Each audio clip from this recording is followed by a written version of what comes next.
ইফতার বানানোর তোড়জোড় থাকলেও বাদ সেধেছে তীব্র গ্যাস সংকট। রাজধানীর কাঁঠালবাগানের এই গৃহবধূ তাই রান্না করেন ঘরে তৈরি চুলার সাহায্যে। বললেন, বেশিরভাগ সময় ভুগতে হলেও রোজা এলে ভোগান্তি বাড়ে কয়েক গুণ। গ্যাস অনিশ্চয়তা, আসবে যে কোনো গ্যারান্টি নেই।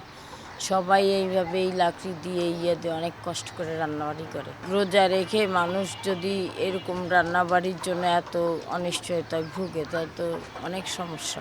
শুধু এই গৃহিণী নন, তীব্র গ্যাস সংকটে বিপাকে পড়েছেন রাজধানীর কাঁঠালবাগান, কলাবাগান, হাতিরপুল সেন্ট্রাল রোড এলাকার বাসিন্দারা। বাধ্য হয়েই রান্না করতে হচ্ছে ইলেকট্রিক সিলিন্ডার কিংবা লাকড়ির চুলায়। এতে একদিকে জ্বালানির খরচ যেমন বেড়েছে, তেমনি গ্যাস না পেলেও তিতাসকে গুনতে হচ্ছে বিল। রাত 12টার পরে আসে, আর হয়তো ভোর 4টা-5টা পর্যন্ত থাকে, তারপরে আবার চলে যায়। মাস শেষে গ্যাসের লাইনের ভাড়াও দিতে হয়, তার মধ্যে 1500-1600 টাকা করে সিলিন্ডারও কিনতে হয়। রোজার আগে রাত 3টার সময়টা পাক করা লাগে, দিনের বেলা কোনো গ্যাস থাকে না। 8টা থেকে কোনো গ্যাস থাকে না, রাত 9টায় আছে, তাও নিবে আর জ্বলে।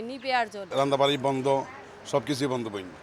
ইফতারি টাইম ইফতারি করে খাওয়া যায় না, সব অনেক দিকে অনেক সমস্যা হয়। এদিকে রমজানের শুরুতেই রাজধানীর সিএনজি স্টেশনগুলোতে দেখা দিয়েছে গ্যাস সংকট। গাড়িগুলোর এই সারি রাজধানীর মগবাজার পাম্প স্টেশনে। গ্যাসের চাপ কম থাকায় ভোগান্তির শিকার হচ্ছেন যানবাহন চালক ও মালিকরা। ভোগান্তি তো আছে, প্রচুর সিরিয়াল হয়, লাইনে গ্যাস কম, পাবলিকে গ্যাস পাইতেছে না। প্রেশার খুব কম দেখে আমাদের এখন সিরিয়ালে অনেক থাকতে হয়।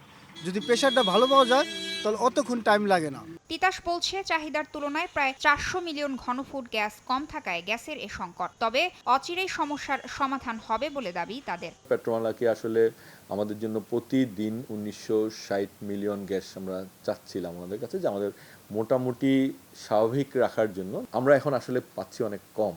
গতকাল আমরা পেয়েছি 1500-র কাছাকাছি। গত 3-4 দিনে যে সমস্যাটা ছিল, চাচ্ছে আরেকটু ভালো গ্যাস পাওয়া যাবে রমজান মাসে ভোগান্তি কমাতে বিশেষ ব্যবস্থায় গ্যাসের সরবরাহ বাড়ানোর দাবি রাজধানীবাসীর। চলতি বছর শীতের পুরোটা সময় ছিল গ্যাস সংকট। এ পটভূমিতে মার্চের শুরুতে শুরু হয়েছে রমজান মাস। গ্যাস নিয়ে এ মাসে ভোগান্তি যেন না পোহাতে হয়, এ ব্যাপারে অন্তর্বর্তী সরকার কার্যকর ও টেকসই পদক্ষেপ নেবে, এমনটি প্রত্যাশা নগরবাসীর। তাসনিয়া নিশাত মিম, সময় সংবাদ, ঢাকা।